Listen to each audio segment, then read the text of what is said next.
Buenas tardes, mi nombre es Javier Vargas, estudiante de Psicología de la UNAM, del curso Acción en Salud. A continuación vamos a darle respuesta a los interrogantes de la entrevista semi-estructurada de las diferentes problemáticas, teniendo en cuenta el Plan Territorial de la Salud, como lo que es el suicidio, sustancias psicoactivas y unos problemas como depresión y ansiedad. Nos acompaña el terapeuta ocupacional Jesús Ariza, con una amplia experiencia en intervenciones clínicas en salud mental.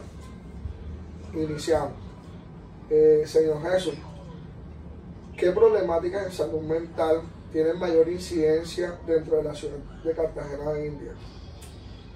Bueno, Javier, eso básicamente nos lo dicen a nosotros siempre como las cifras realmente son las que hablan en relación a cuánto nosotros reportamos este tipo de problemáticas.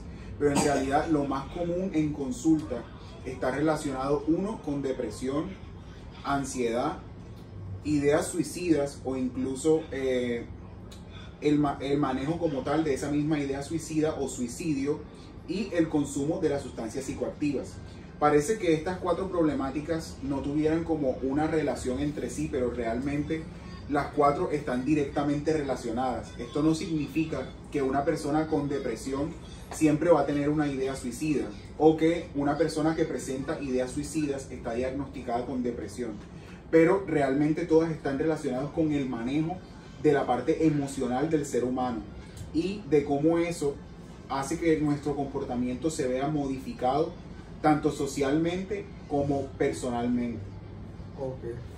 ¿Cuáles son las acciones y estrategias que considera importantes para contrarrestar esta problemática?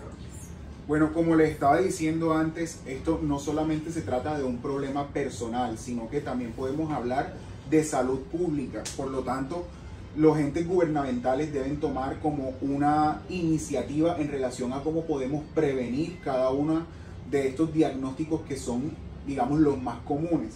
Es por eso que la responsabilidad no solamente depende de la persona como individuo y de su, digamos, núcleo más cercano, sino que también de la parte social, de cómo nuestras políticas de salud mental tienen un impacto directo en el comportamiento de la familia y la familia como núcleo de la sociedad.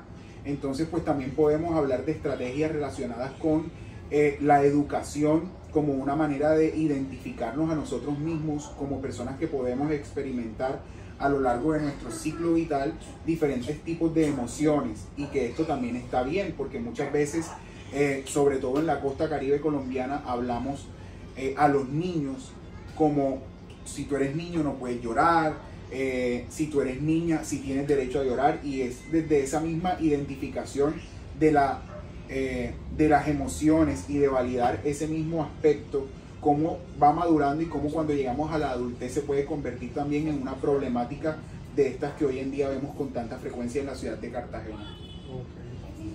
¿Cuáles son los determinantes sociales que inciden en estas problemáticas?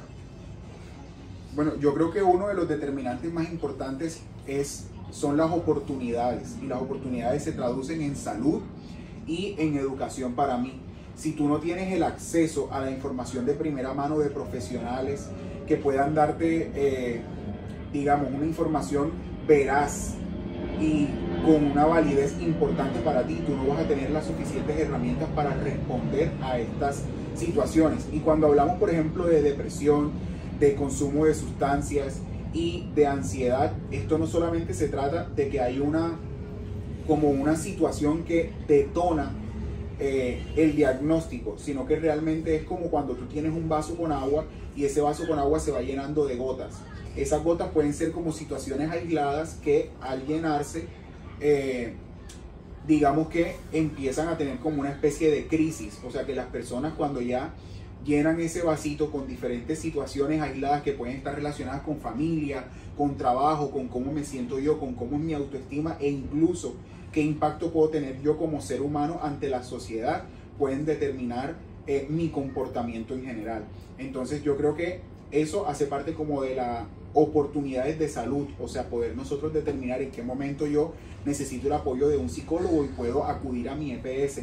Y es por eso también que debemos pensar en que por ejemplo, en el caso del suicidio o de las ideas suicidas, a veces es un tema incómodo para nosotros, pero al mismo tiempo significa que cada una de las señales que podemos tener de un amigo, de una persona con la que interactuamos, es importante. O sea, ninguna señal, por muy corta que sea o por muy extensa que sea, es más importante que la otra. Debemos darle como la seriedad que esto implica. Y la educación, por supuesto, desde los colegios, en la medida en la que los niños puedan reconocer en qué momento pueden sentir alguno de estos síntomas y cómo podemos enfrentarlos socialmente, y también trabajar en la empatía del cartagenero con otras personas, o sea, en la posibilidad de yo pensar cómo tú te puedes sentir con mis acciones y cómo esas acciones pueden, ese sentimiento que tú tienes de esas acciones pueden hacer que tú tomes una decisión o no para tu vida. Ok, listo. Bueno, muchas gracias por el espacio, por el momento y por la respuesta.